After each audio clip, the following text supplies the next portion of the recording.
Hello and welcome to not the Card Subject of Change podcast. I'm Austin. And I'm James, and I didn't think of a decent, terrible joke for my intro today. And I'm Ed.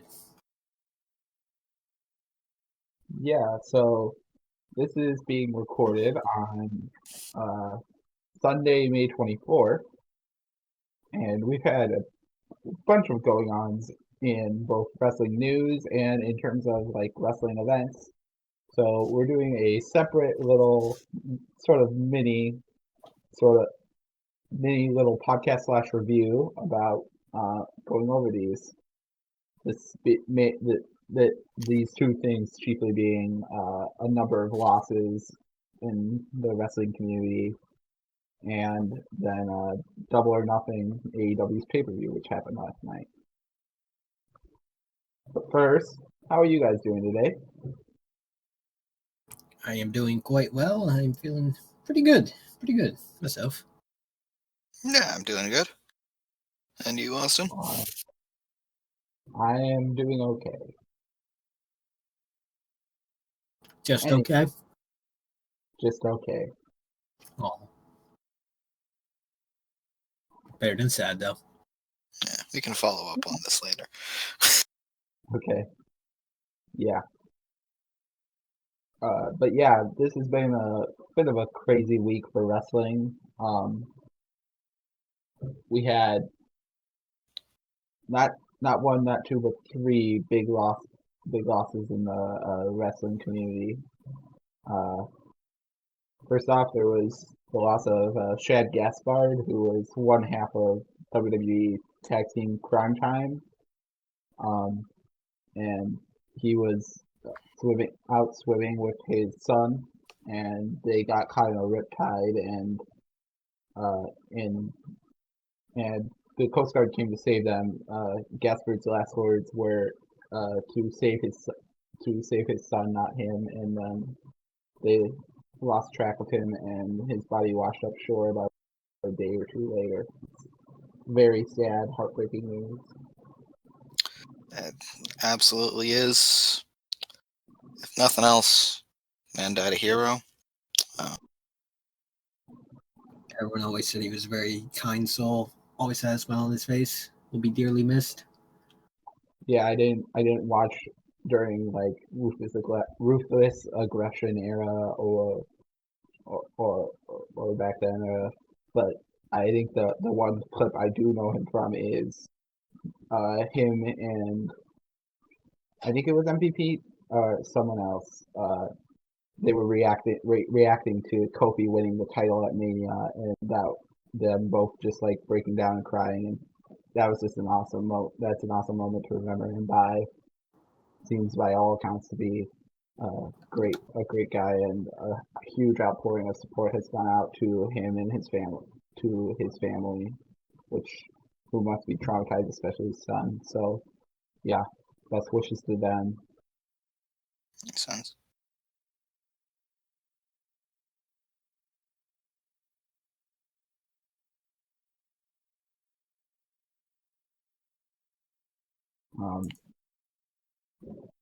But then the other big loss for the wrestling community was Hana Kimura, who was a Japanese Joshi wrestler who wrestled for Stardom, and this came out like midnight Saturday, or no, midnight Friday, and it's a very unfortunate occurrence. To my understanding of it, she was on the Japanese reality show Terrace House, and she had a bit of a overreaction to something relating to laundry or something, and since then they've been portraying her as a villain, and like some members of the Terrace House community were being very critical of her, and like the fan community were being very critical of her and like sending hate mail and stuff like that, and she just couldn't take it, and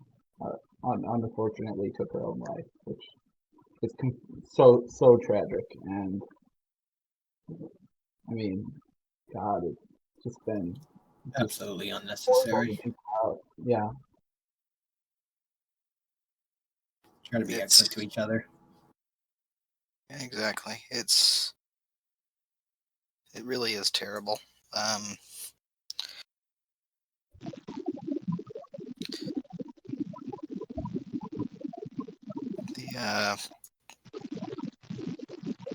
Try to remember people. The stuff you say online can deeply affect people.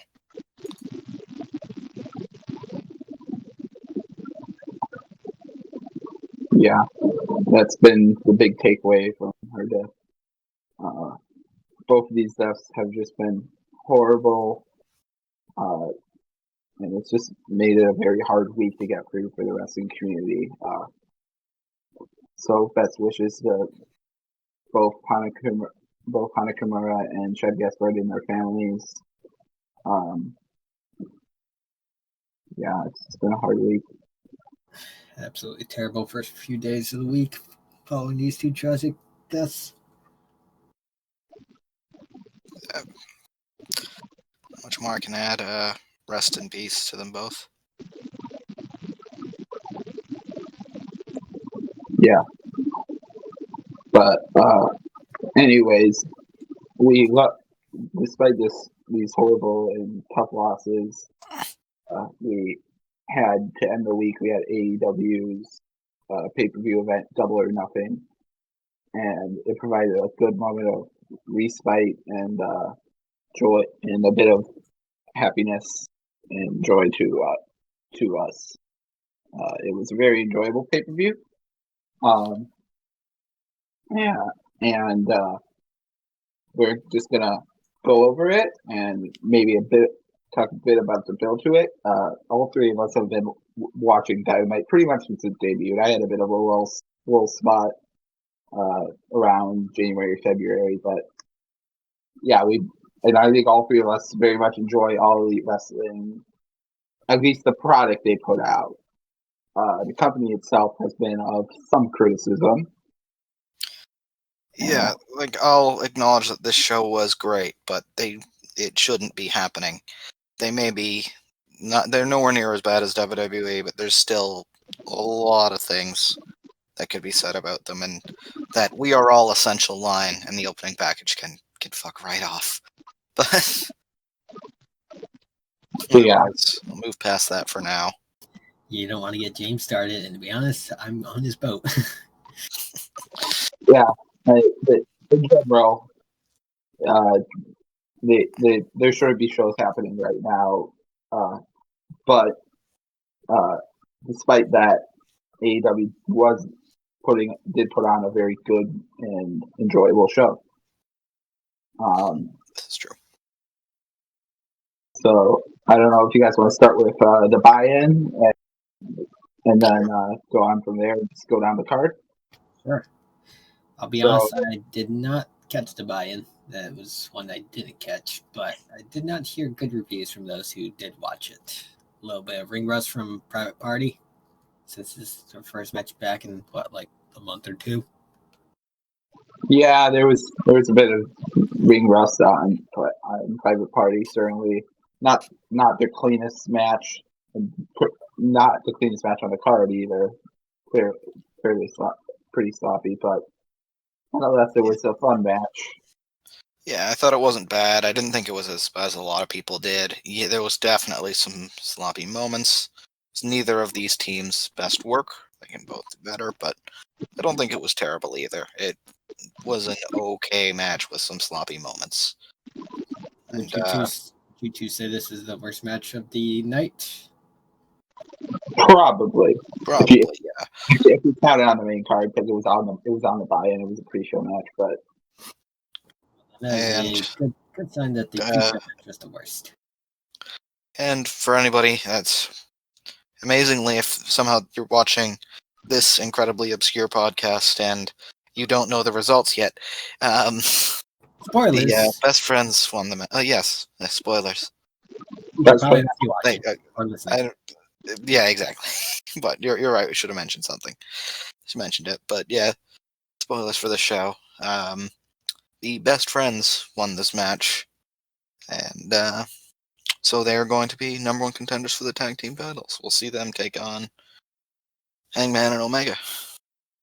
Some point down the line, maybe on Dynamite, maybe on wherever the next pay-per-view is. Probably on Dynamite.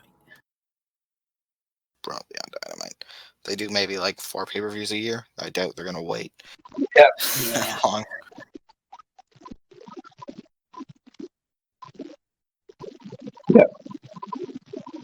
Definitely the most predictable result on the card. Maybe.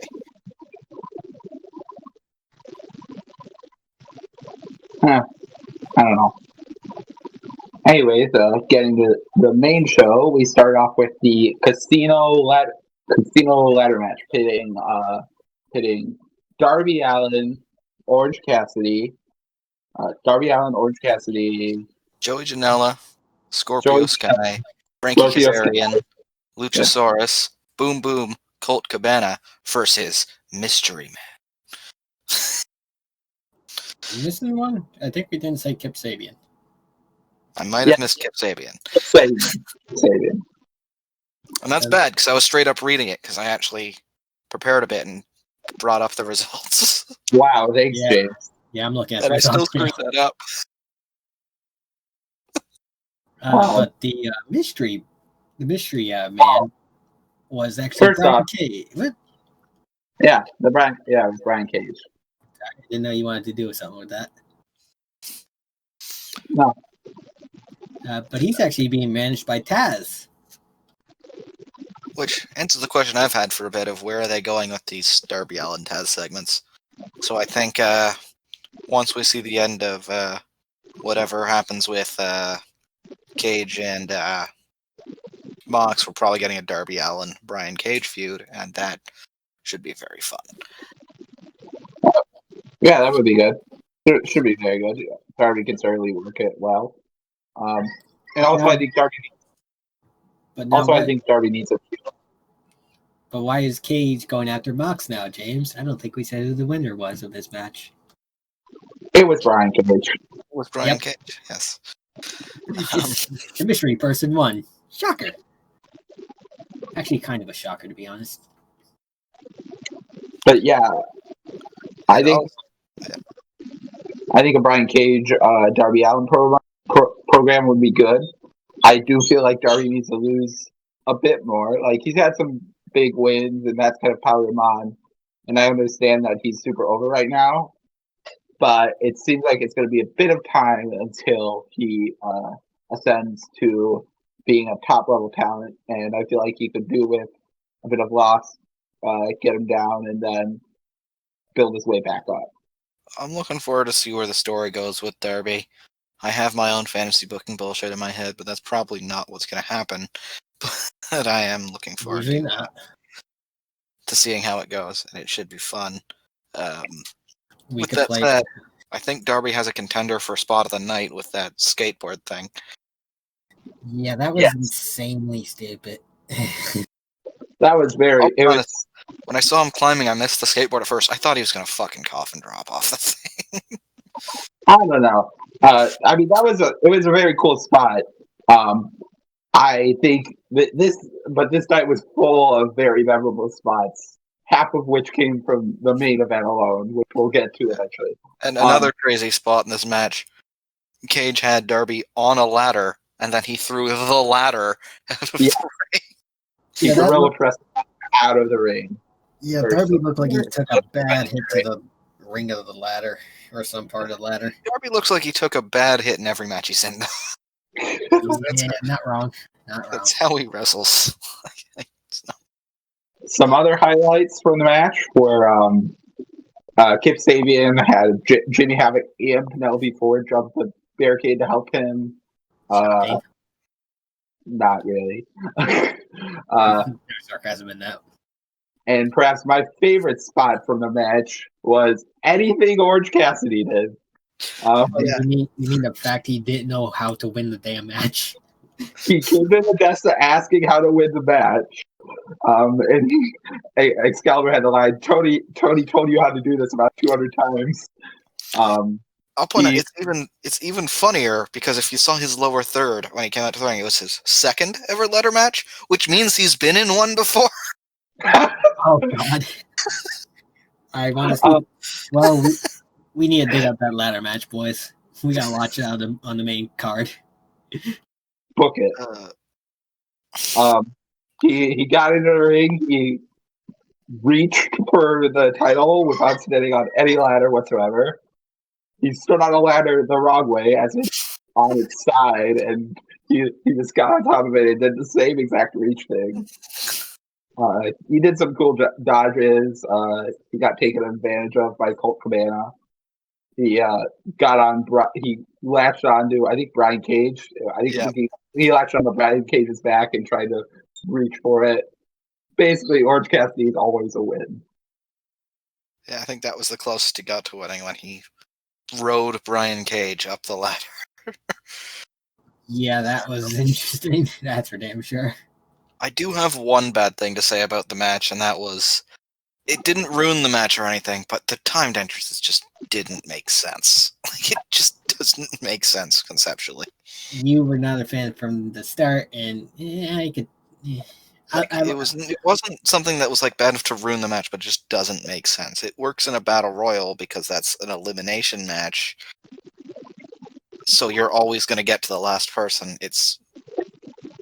You have a match where people have timed entrances, but I thought it was okay. Technically end before all the people show up. It's just conceptually a bit odd, and I thought it was okay. I kind of like the change of pace from like every other ladder match. It made it stand out. I can admit that there were definitely flaws with it, but I would be open to seeing something like this again. I feel like there's things they could iron the kinks out of, but good. I can appreciate the creativity that went into it. yeah, it was still a very fun match. It's just the concept is a bit flawed to me. That was the first edition. I like that they took a chance to make a different type of ladder match. I know one of my friends did point out that Brian Cage has basically jumped the standings and kind of more or less made the rankings null and void currently for the world title. So I'm not even the biggest sports guy, but I'll make this argument. If you're watching UFC or boxing, they have a ranking system. Is the number one contender always the guy fighting for the title? No. That's my point. They have title matches against rank 10 sometimes. Like, it's... If they do it once a year, then it's fine. It's basically a Money in the Bank without the run-in portion of it. Yeah. But that's my argument. I don't think it invalidates the rankings. The rankings are important, and usually they reference them towards the major pay-per-view type matches, right? Yeah, I was just bringing it up to see what you guys thought, and I'm on the fence about whether or not I invalidated it or not. Yeah. Also, I did get a chuckle out of the first two entrants in the match being Frankie and Scorpio. Yeah, that was really nice. Yeah, it was a good addition. And then later in the match, they both climbed the same ladder, and they pounded at each other. So that was cool. Yeah. I don't know. I found it funny that I hear the SCU theme, it stops, and I just hear the SCU. I love that. That was beautiful. Yeah. SCU. SCU. SCU later, because Brian Cage won. Yep. And then, so yeah, that was a good start to the show. Our next match was MJF versus Jungle Boy, I believe.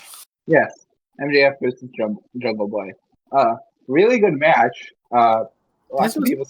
This was probably the most technical match of the card? Question mark? Probably? Yeah, probably. Probably, actually, yeah. I mean, depending on your tastes, if you want just to have straight pure wrestling match, you could make a case for this being match of the night. Wouldn't be my pick, and I think we're likely in agreement later, but this was... You could make a case for this one. I love MJF. He's one of my favorites in AEW. Jungle Boy is still really great, and this match was just awesome. Well, I love how much I hate MJF.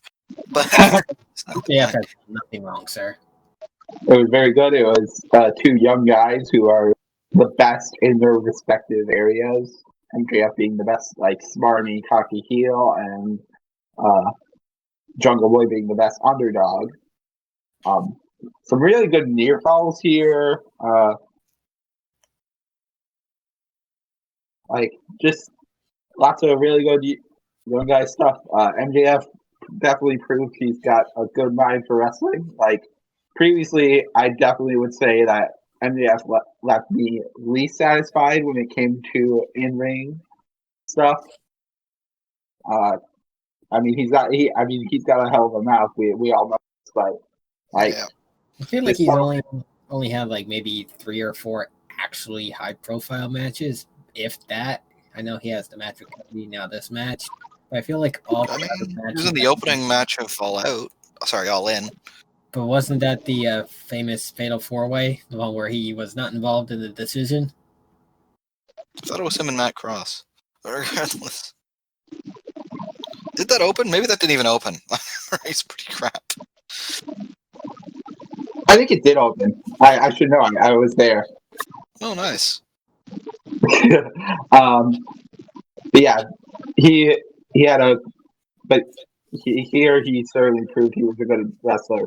His selling is always great, and that's crucial for a heel. Like, yeah. Well, the whole point of a great heel is you want to see them get punched in the but face. this ended with MJF when they get punched in the face, right?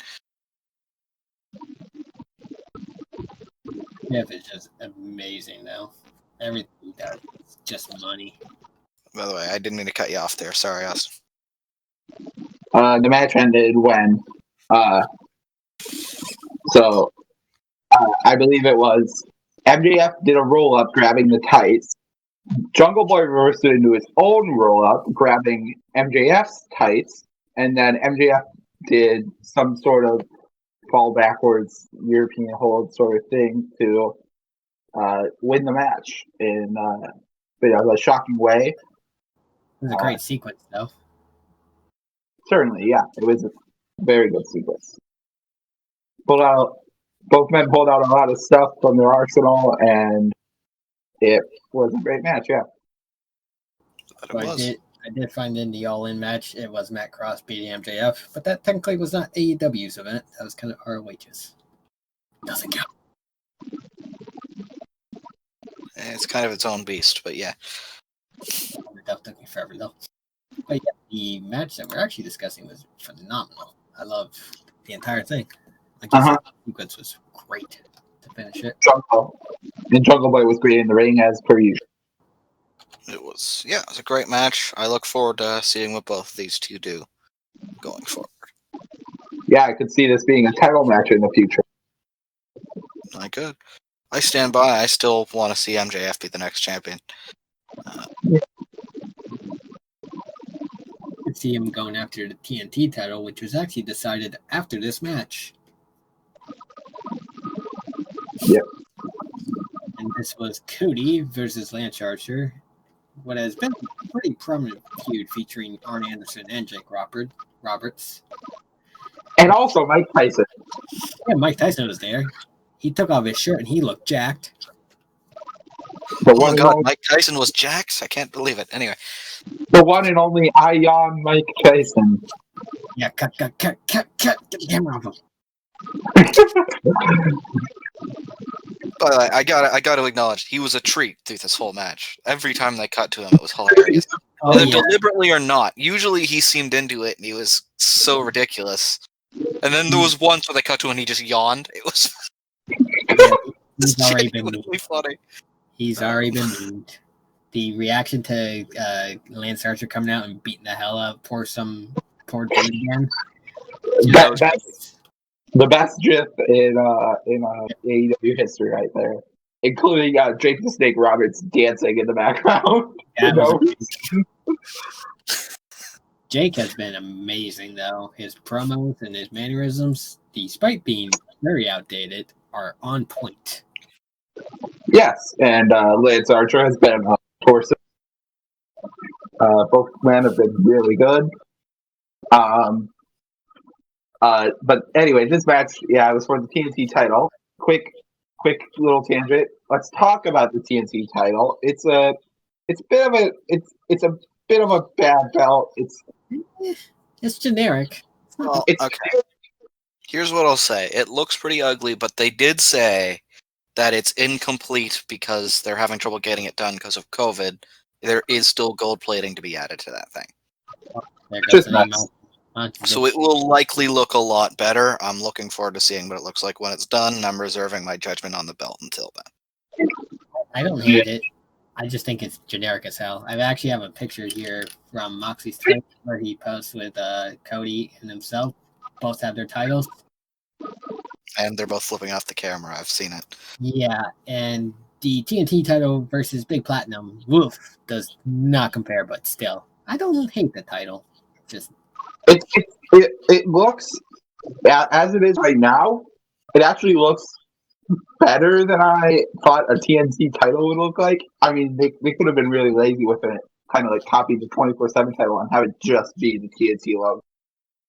Which, I mean, TNT logo is still very prominent. It's an okay belt. I agree with James. We should probably reserve our thoughts on it until it gets that gold plating. Yeah, it's not the worst thing ever, but I don't think it looks good. But I also acknowledge that it's not done, and I look forward to seeing what it looks like when it's done. Anyways, it's just the middle plate for me that needs work. The other two plates are nice, or three. Yeah. Anyways, there was a match going on for this belt, which was phenomenal. Okay. I don't know about that. I thought it was okay. It was certainly a spectacle. It was like a lot of Cody matches. It was old school and like overbooked to shit. But it was good. It wasn't my favorite Cody match. It was okay. It was kind of middle of the road for me. Well, that's still pretty good for a pay-per-view card, I will say. It was a great match. Cody did win.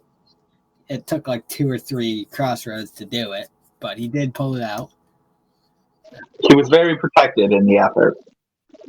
But Lance, like everyone else who's lost to the last night, looked really good in the feet. Yeah, that's what I was trying to say.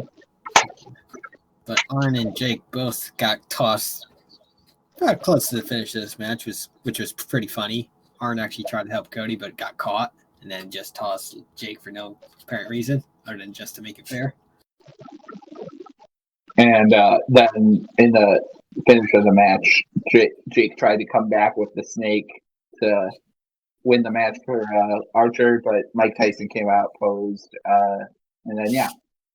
Yeah, it was great. He just kind of stood there and just decided to be Mike Tyson, and that was enough. And Jake the Snake to think this is a bad idea. Yeah, Jake has a good mind to realize, well, that's Mike Tyson. Don't fuck with the guy who bit somebody's ear off. Yeah, that's my snake's job. Yeah. The match in general, Archer, it was mainly just Archer dominating for most of the match. One thing that I pointed out when we were watching, Archer and Cody are great, look aesthetically like polar opposites, and it's great. Like everything in this match, from their ring gear to their like faces to their hair, to even their managers, like everything about them is like diametrically opposed, and I appreciate that. And I really hope this feud is not over, because while this was fun and all, I kind of want to see a more traditional wrestling match with less overbooked madness going on. I want to see less tradition. I want to see him inside of a fucking Hell in a Cell. Yeah. That's what I'm trying to say. Like, I was gonna say like a steel cage match or Hell in a Cell. I'm just saying like less overbooked like interferences and focus on the outside stuff. Like more focus in the ring to let them like just go. Obviously, Cody doesn't have a super high work rate, but he does good storytelling. Like this match didn't have a whole lot of storytelling going on with the wrestlers themselves. I want to see more storytelling with the wrestlers themselves. Yeah, I will say I do get what you're saying with the they look like polar opposites. I can definitely see that, I get that feeling more with Cody and Darby, and I want to see more of Cody and Darby. I feel like that's going to be a slow burn thing, and we're going to build up time. But I look forward to seeing the day Darby beats Cody. And I don't know when it'll happen though. Imagine he beats him for the TNT title though. I would love that. Yeah. Also, Lance Archer was so good. Was really good. I've loved everything he's done. He almost from the fact that he's a big guy with this intimidating presence, but he's also kind of agile. He kind of all big men in AEW are agile. But he kind of reminds me a bit of Undertaker, and not just because he does an old school with a moonsault. That's what I'm about to say. Or as I like to call it, New School. New School, yeah. I don't think that's the name of it. I just call it that because I'm. But it works. It works really well. It's a very cool move, and I could definitely never pull that off without breaking a neck. I mean, I couldn't pull off most wrestling moves without breaking something, but that's beside the point. Yeah, but that one in particular is really high on the skill level. Not happening anytime soon. But anyway, sorry, James. Oh, we're good. Okay. Anyways, yeah, it was a really good match. Or not a really good match. I thought it was a so-so match. But I think it'll be really interesting to see what goes on with the TNT title from here. This Wednesday we have a big battle royale where the winner will be the number one contender for the TNT title. I think it's a good prospect. It keeps people tuning in. Personally, I think it would be interesting if Lance Archer crashed the battle royale and won it. I don't know. See, this coming Wednesday.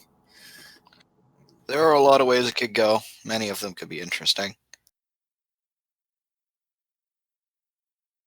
Great that AEW will pull something fun out of the bag for us. Maybe Dustin wins. Oh god, that would be amazing. Yeah, Dustin. His match happened a match or two after this. The match before it, though, was Chris Statlander versus subbing in for an injured Dr. Britt Baker, Penelope Ford. Oh yes, before that, we had Dr. Sampson talking shit about Britt Baker, which was hilarious. Oh yeah, that's before this. We're not even going to spoil it. You just go and see if you can find that promo from Dr. Sampson. That was hilarious. If you're watching it and haven't seen it yet, watch it. Hilarious. In fact, watch this video and then go watch it, then come back. You'll see what we mean. Anyway, go watch it, assuming you've paid for the pay-per-view and can find it. Maybe they uploaded it to YouTube, I don't know. But it was funny. It was pretty great, yeah. Somebody has to have a streamable link on Squared Circle or something. Anyway, the match that followed the TNT Championship match was quite short.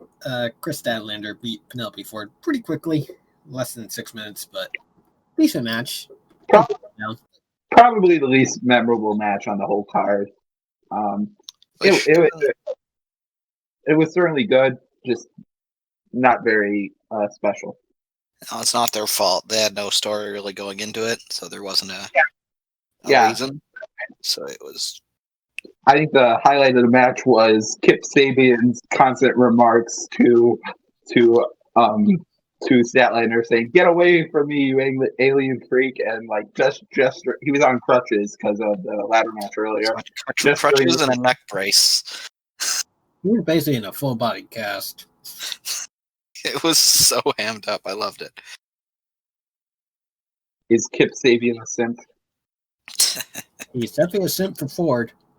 Even marrying the girl. I don't think he's a simp for aliens, though. I think he's a little alien phobic. I honestly don't. I gotta say though, best look of the night: Jimmy Havoc's super edgy blood splatter white tuxedo thing. Yeah, that's fucking great. That's kind of his signature attire, is just all white because he's a deathmatch guy.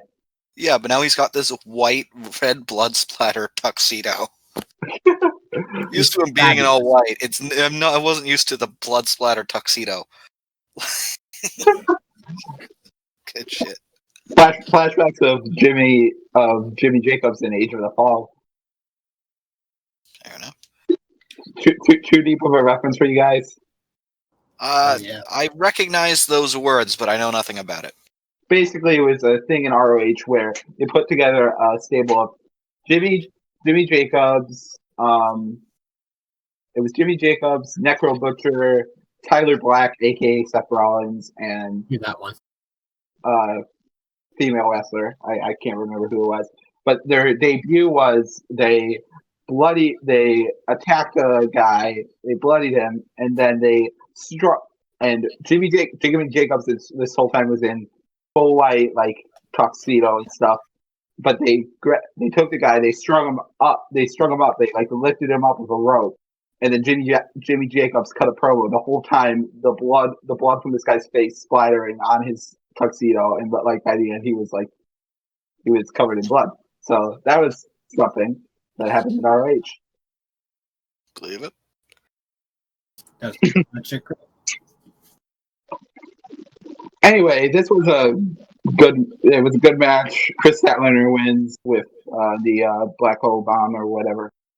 Yeah. What else is there with that? I think Big Bang Theory or Tombstone Pile Driver.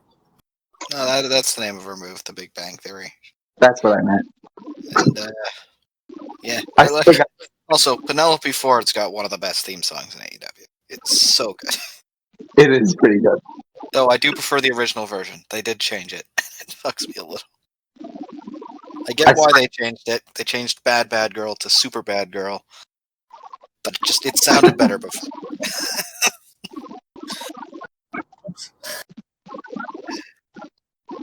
Yeah, I'm a nitpicky dick, I know. Anyway. We got nitpick to find the good stuff to talk about, or the bad stuff. Yeah. And anyway, the next match was a match that was being both advertised and not advertised at the same time. This was Sean Spears calling out Dustin Rhodes, who previously had to have his ass handed to him by Lance Archer. So we didn't know if he was actually going to show up or not. But he did show up, and he whooped Spears' ass for about 3 minutes before pinning him with, I don't know the name of his finisher. Oh, what do they call it in AEW? It's kind of like a reverse crossroads, like literally a reverse crossroads. Well, that was always his finish. I just don't remember what they call it in AEW. It had a different name when he was Goldust, which is also escaping me. But that's.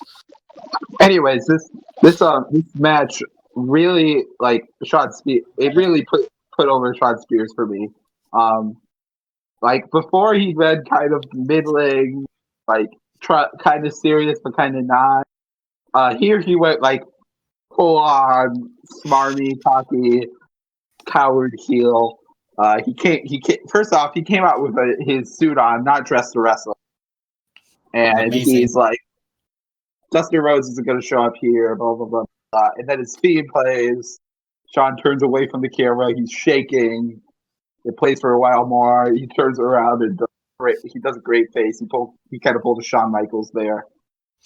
Yeah, as far as I'm concerned, as soon as they started having her do the count thing, it's like, okay, all does relates. Dustin's showing up.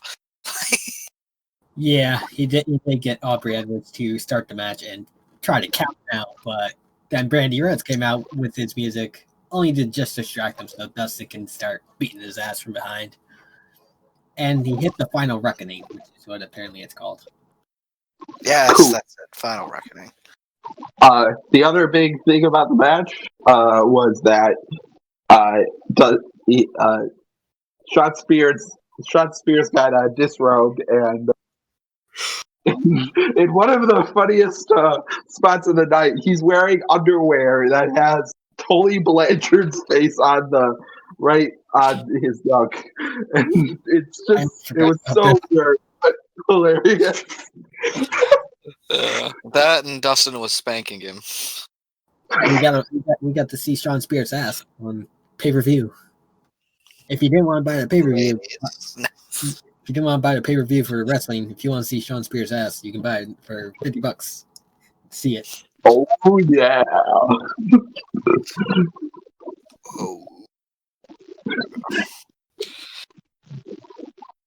Yeah, it was not really a match, more of just Dustin beating the shit out of Spears and disrobing him and humiliating him. Well, I will say Spears still has an out, though, because he wasn't expecting it, and he wasn't dressed to wrestle. He can pull all that shit. I But expect him to. I can't wait for the next episode of SSN. Sean Spears moves.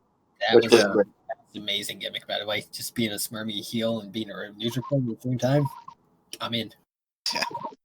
They have kind of dropped the whole partner angle, though.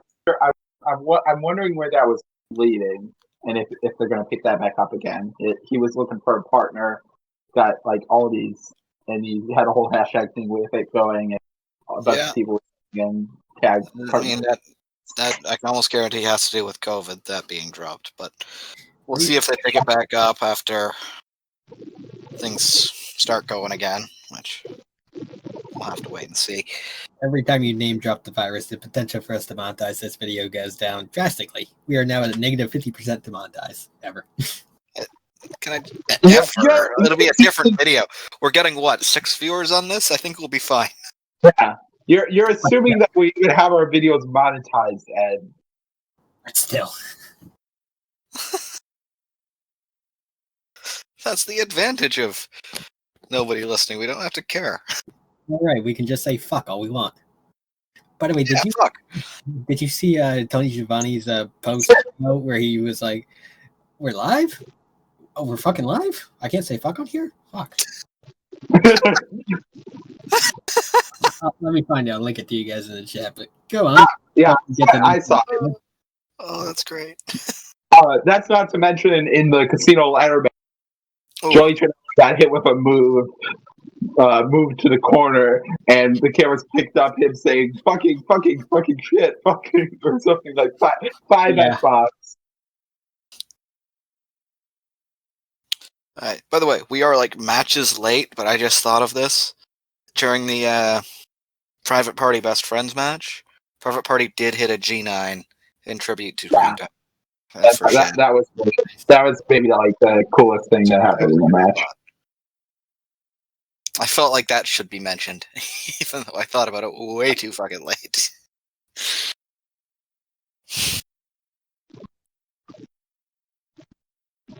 Anyways, before we get even more off track, the next match was Hikaru Shida versus Nyla Rose in an ODQ match, and this match was really, really good.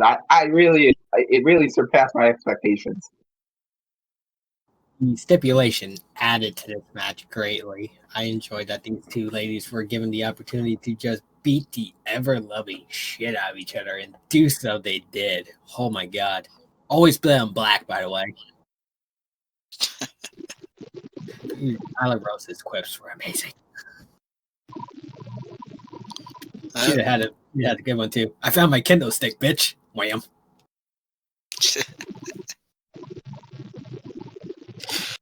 It's a very good match. Candlestick shots. Yep. Very good match. Candlestick shots, putting people through tables. A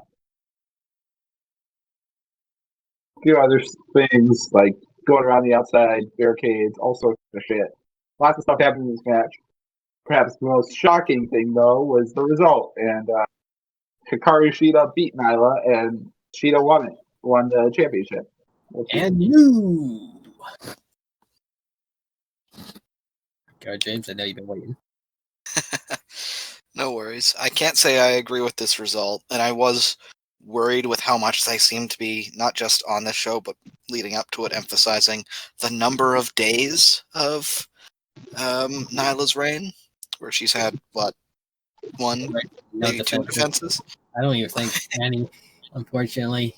Unfortunately, due to the virus, she had a very unfortunate reign.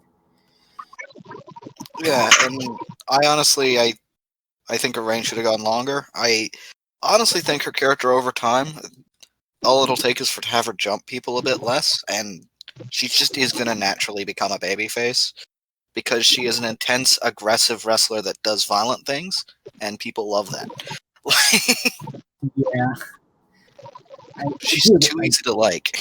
I do really like Nyla. I do wish she had a longer reign, but they were. I don't know if their plan was initially to go to Sheila, but they definitely went that route. It makes sense due to the circumstances to have the belt on a babyface, true babyface at least. Yeah, I'd agree that Nyla's reign was a bit cut short, but I looking back, I was a lot more upset about it when it first happened. But looking back on it, I feel like this is something they could build on. Like it could help a bit advance her character, and maybe her and Sheeta have a bigger feud to get to. But yeah, I also I that she did at one point did get screwed out of a title match with Rio for some stupid reason, and now she's been #1 contender for about 12 weeks. So probably helped to get the belt on Sheeta since she's been belt so much. Match. Yeah, but I think this was maybe my favorite match in AEW so far. And I look forward to seeing what they do with Sheeta being the champion. I would agree for the women. The match that main event at this pay-per-view might actually be my favorite AEW match ever, currently. Fair. You know, at one point I was gonna say Sheeta, and at least it was all the violence, but then I remembered there was more violence. This match had plenty of violence, including headshots with the kendo stick, which is pretty rare these nowadays.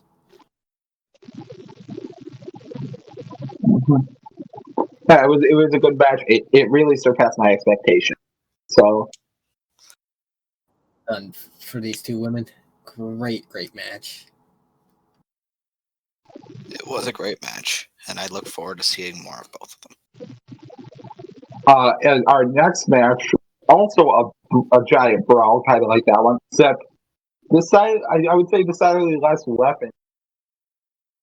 Mr. Brody Lee versus Jon Moxley for the AEW title, which Brody Lee stole beforehand.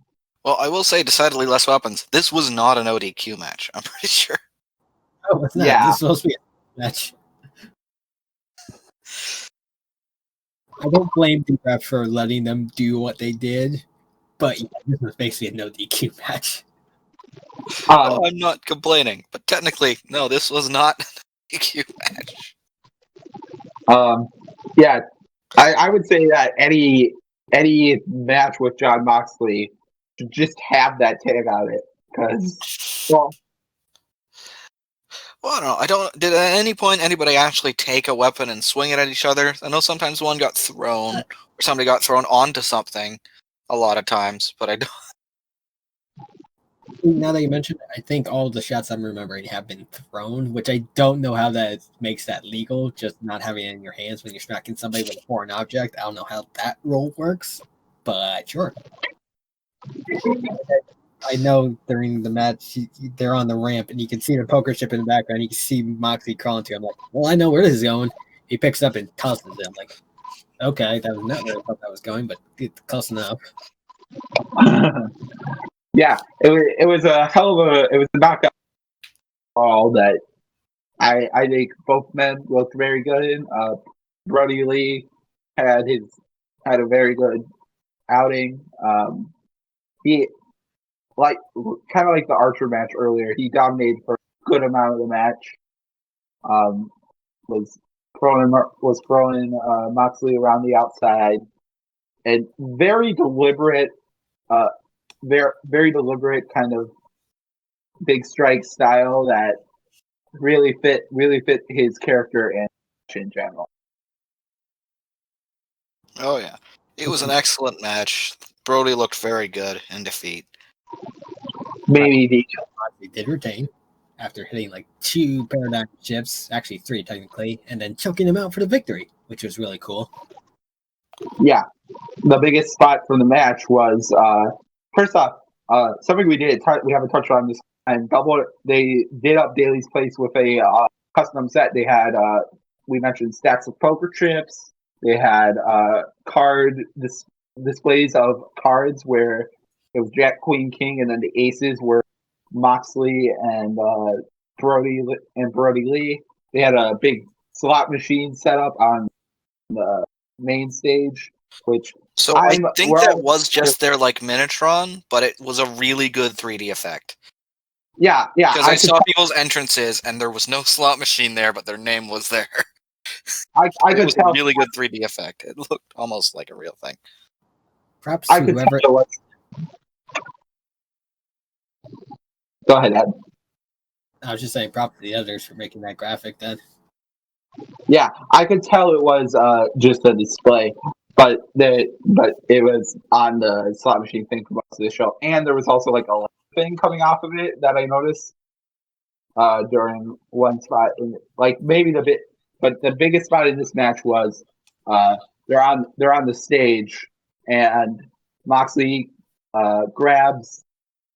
I think it might have started with Brody was gonna throw him onto a poker chip or like powerbomb him onto a poker chip, but Moxley got out of it. He was gonna do something onto a poker chip. Brody got out of it, and then Moxley got on the ramp and delivered a paradigm shift onto the ramp, which then is made of wood and collapsed around them. They fell into like a wooden pit. Yeah. It looked like Mox nearly clipped the back of his head on the box that surrounded it that encased his caption, which was scary. But holy hell, did it look good. Yeah, it looked great. And then, but I think maybe even cooler was after it, Moxley scrambles out, catching his breath, and then Brody Lee rises out. He's got some blood on his face, and he looked so good. Yeah. Although I will say, I think the craziest spot of the match was the table spot where he did the it might have just been a suplex off the steps onto the table that was by the barricade, and you just watch Brody's ankles smash onto the fucking barricade as he goes down. That hurt. That definitely hurt. That looked painful. It's a tall dude. There wasn't much space. Nope. But yeah, this was a drag out. It was a drag out brawl. Technically, because AEW is branding this as a double main event, this kept Moxley has had a third main event match in a row. Was he in the main event of All Out or? No, I think he debuted there. I mean, it depends on whether you count a double main event as an actual main event. Bullshit. It was one main event. But anyways, he continues delivering high quality, high caliber matches. Very, very excellent. Minus that one hanger match. Sorry to both those gentlemen, but that was not good. Yep. We don't talk about that. That one gets the. There is no war in Boston today. Got it. I will say of his title matches, I like Jericho Moxley a bit more, but yeah, this was very good, especially considering that it was only built up in 2 or 3 weeks of Dynamite. They did a very good job of telling the story with what little time they had. You kept both gentlemen very strong, especially with that finish of Brody Lee just passing out instead of tapping and kicking out so many finishers. Good stuff. All right, and by the way, now that we've seen how strong the Exalted One is, when are we joining the Dark Order? Are you in? I thought you were already in, James. I've gotten to the sign-up page, but I haven't heard anything. I need to go again. I need to try again. By how much you talk about that, at this point I thought you don't a high night or whatever 10 is. By the way, he got a new ring gear for about 10 seconds of camera time. I don't know if you guys saw the picture of his little outfit. It looked good. He just got it for like 10 seconds though. Hopefully he uses it on that. Yep. It's because he was knighted. Speaking of Sean Spears' tag partner, it should be 10. 10. Anyway. Okay, fuck off. Did you not get that when I made that joke in the chat like last week? Yeah, I think so. I think I didn't get it. 10.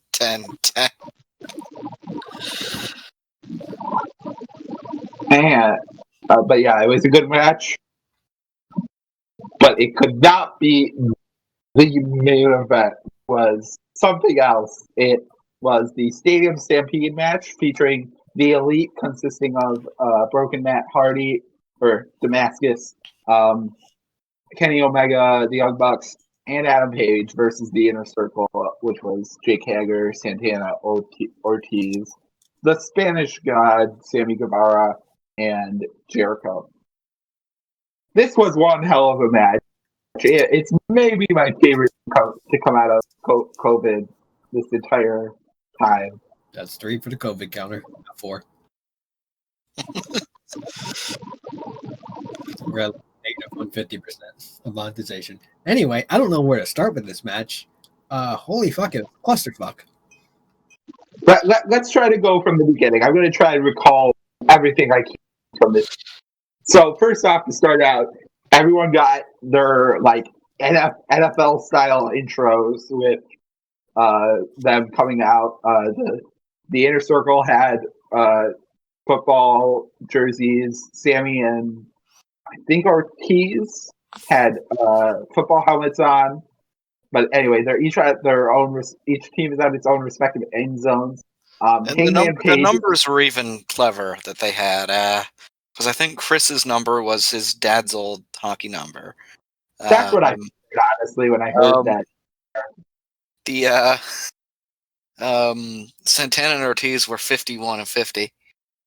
Nice. I don't know what Hager's was. Sammy's, I think, was his birth year. Sammy was his birth year, and Hager, I believe, was his old number when he played collegiate football. I believe that's what. Anyways, both teams are at their respective end zones that have been pinged with their logos, and except Hangman Adam Page, he isn't there yet. They both run at each other, almost Avengers style. Start hitting moves at each other. Kenny has a broom. They all fight. They all fight for a while. Inner Circle certainly has the lead here, and they start beating up, hitting power moves, doing teamwork. Then things spill out of the. There was a ring at the center of the football field. Things spill out of the ring. Nick Jackson hit a moonsault off the goalpost. That was amazing. Which is amazing. And then Hangman came in on a Sammy Guevara, who cannot catch a break. Yeah, he was almost ran over by a horse. Well, you say that, you're thinking, oh, how can he outrun a horse? And then he outruns a horse. Honestly, I don't know if the horse really wanted to commit murder. I don't know if it wanted to go to horse jail that night. Horse jail. Basically, then the rest of the match was a series of multi-man spots just around the arena. First off, we saw Hangman go to the bar, which we would get back to later. Okay. Sammy came back celebrating. The cheerleader started chanting for him.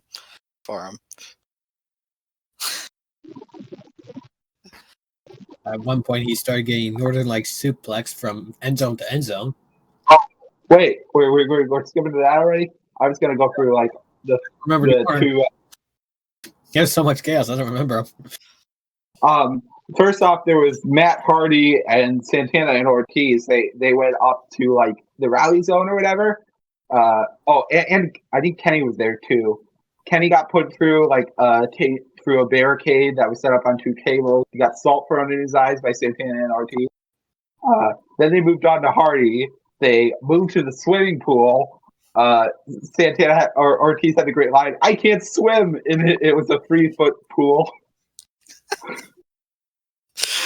Then and And he gingerly, slowly and awkwardly takes the ladder down. We got the most Matt Hardy part of the match as they drowned him, and he alternated between gimmicks. He went from Damascus to V1 Matt Hardy, who Best part is, as he's under, it cuts to the shot where they're pointing and looking at him through the glass. He's just doing the V1 pose while being drowned. It cut, and then it was Matt Fax Matt Hardy, where there was a Matt Fax. Did you know Matt can hold his breath for 385 seconds? It was perfect. So I don't think they were able to use that, so they had to call it matter of fact. And Santana and Ortiz could see the overlay. They were like, and then he would try to get the ref to count him out because he's dead. And then he turned into Broken Matt Hardy again. Although this was Dr. Broken Matt Hardy. And he beat up Ortiz and Santana, hit a bell on one of them, taped one to a wheelchair. Chair of wheels. Chair of wheels. Chair of wheels. Or as Jim Ross said, a wheel of chairs. I did not catch that. And when the person was taped to a chair of wheels, Matt told him to take one of these, punch, and call me in the morning. So he taped one to a wheelchair, he threw one in the chest, and that was it. Help with your inflammation. And that was it for Broken Matt, yeah. I also think he said after he popped out of the water, something to the effect of, "You couldn't handle the first version." Yes, that was beautiful. Yeah, that was a great spot. And we moved on after that. Jake Hager is walking on the stadium floor, and he sees Hangman's horse sitting outside the bar. He walks into the bar, and he sits down at the bar next to Hangman Adam Page, has a drink of whiskey, and then they fight. And Hager is pretty indomitable here. He's hitting a lot of shit. Kenny Omega, who was back on the riot floor with Matt, comes down. Ed, did you have something to say about this? Yeah, Jake Hager did a classic Western move on Hangman Adam Page when he on the bar and dragged them through the entire bar setup, which was amazing. They started smashing Hager with eight bottles of bubbly. Have a little bit of the bubbly. Have a little bit more of the bubbly. I simultaneously love the spot and continue to be confused by WWE's insistence on trying to treat Jake Hager as this unkillable fucking thing. Not WWE. AEW. Not WWE. I think it's Did I say WWE? My mistake. Yeah, you said WWE. I think it's the power of him. I think Hager has a bit of Orange Cassidy in him, and he just doesn't care sometimes. Yeah. Good, but dating regardless. I did enjoy it. At one point, Hangman and Kenny shared a drink together, but instead of whiskey, since Kenny doesn't drink, he got milk, and some of that milk Hangman's drink, which is probably nasty. Not gonna lie. Yeah, and they finished off Hager by Kenny stooped down and Hangman did a freaking he did the cowboy. He did the buckshot lariat off of Kenny, and that was just really. That was good. Moving on to Young Bucks versus Jericho and Sammy. This was funny. They hit I think maybe my favorite spot of the entire night. They did. Matt starts doing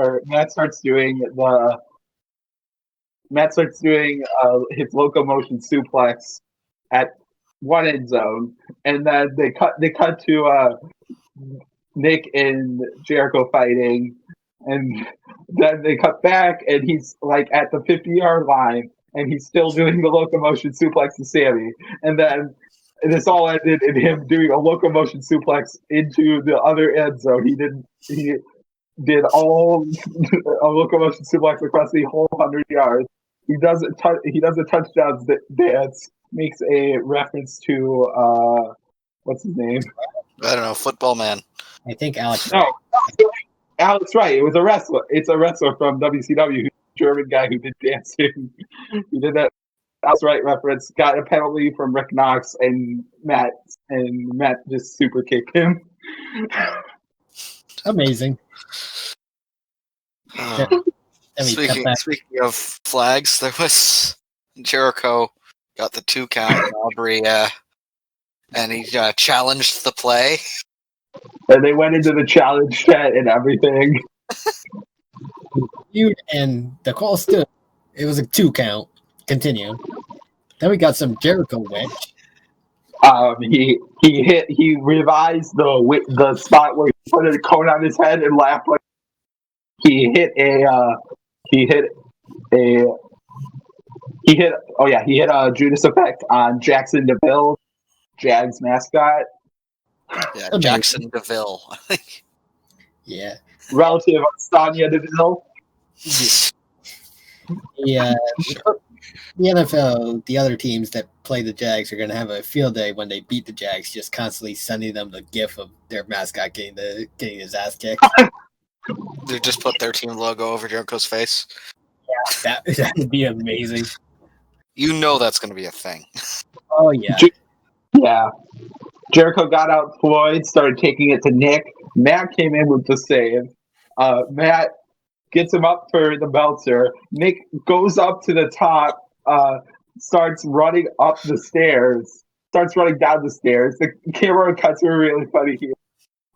He does a Meltzer off of the bleachers onto Jericho.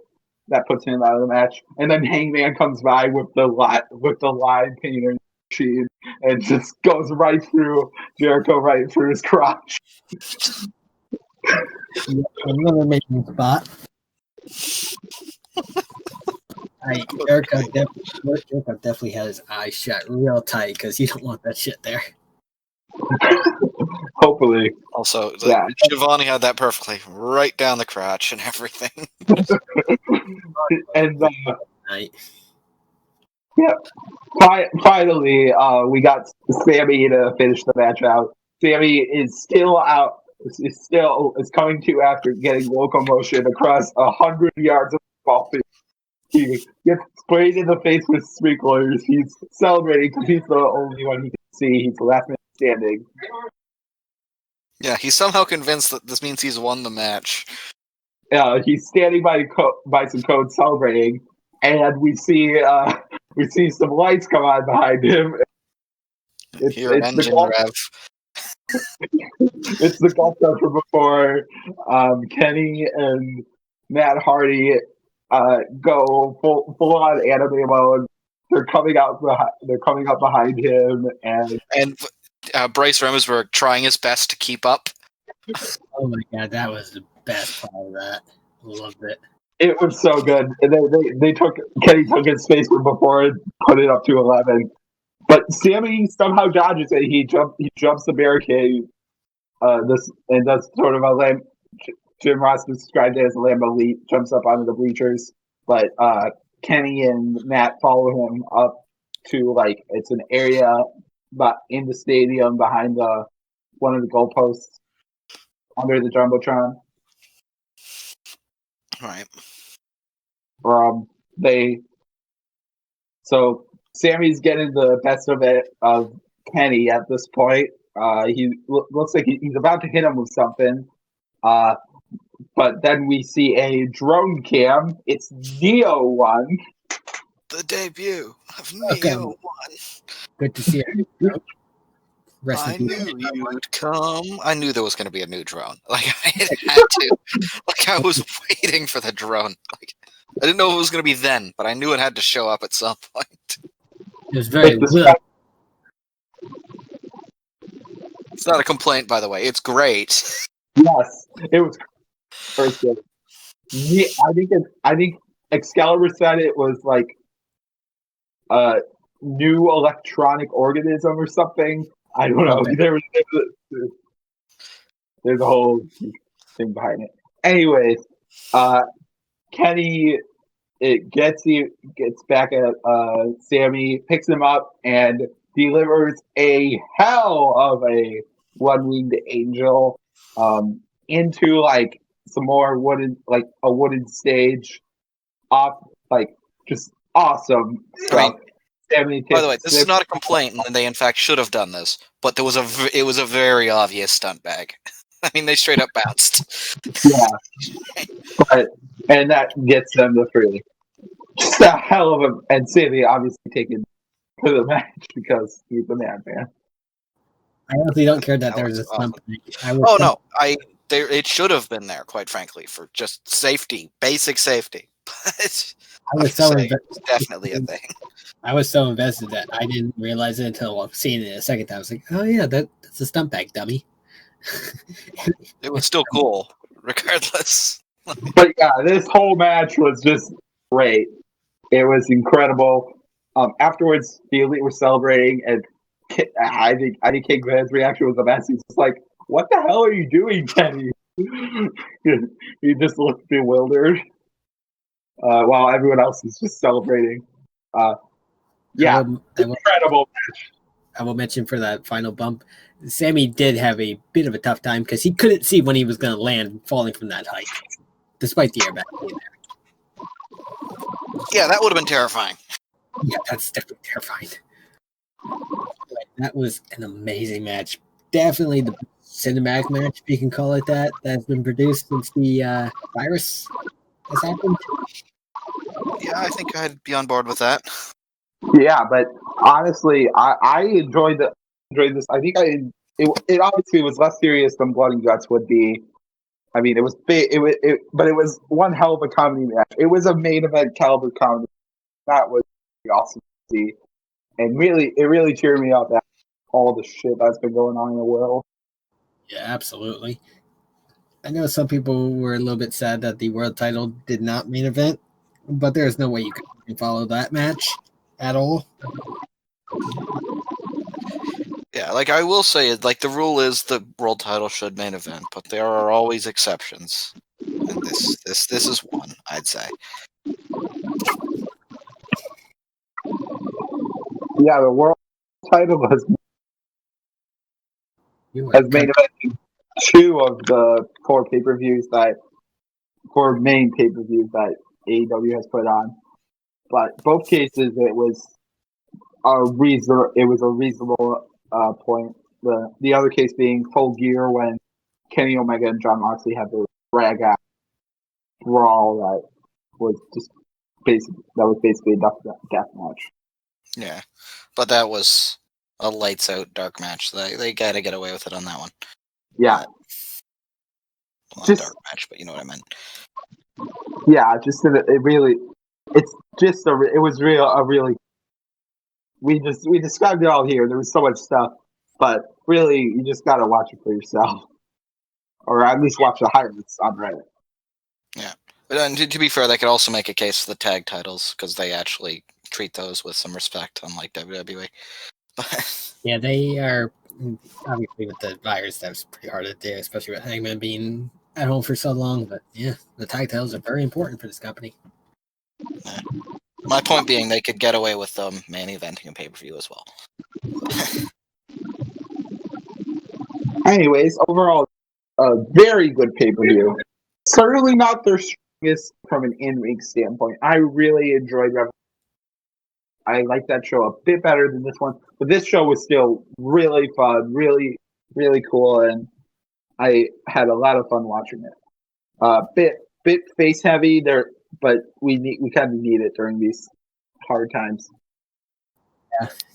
I mean, I could have done with 1 or 2 heel wins. We don't know how much longer this is going to go. We need the stories to go together, and the good guys can't win every match, but nothing egregious. So. It's still very enjoyable, even if there was a lot of happy moments. And yeah, very face heavy, but amazing show. Even though they probably shouldn't have been doing it, it was still very entertaining. thank you, AEW, for the great show. Yeah.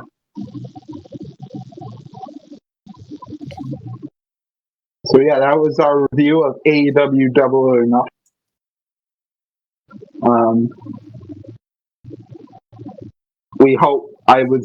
I'm hoping that we can do reviews of AEW pay-per-views in the future. I think it would be cool. Again, this one was under kind of sad pretenses as we earlier, but we'll get through it. We'll power through and just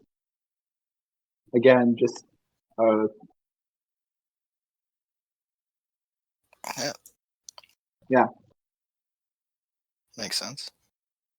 Thank you for listening. If you were, if not, you can't hear us anyway. So Yes. That was AEW Double or Nothing. Thank you for tuning. We'll be back at you with another podcast soon-ish. And yeah, thank you for listening, all 6 viewers. Until next time, the card is subject to change. we're doing this. Sign off. Yay! Ending. Yeah. Closing statement. Our closing statement.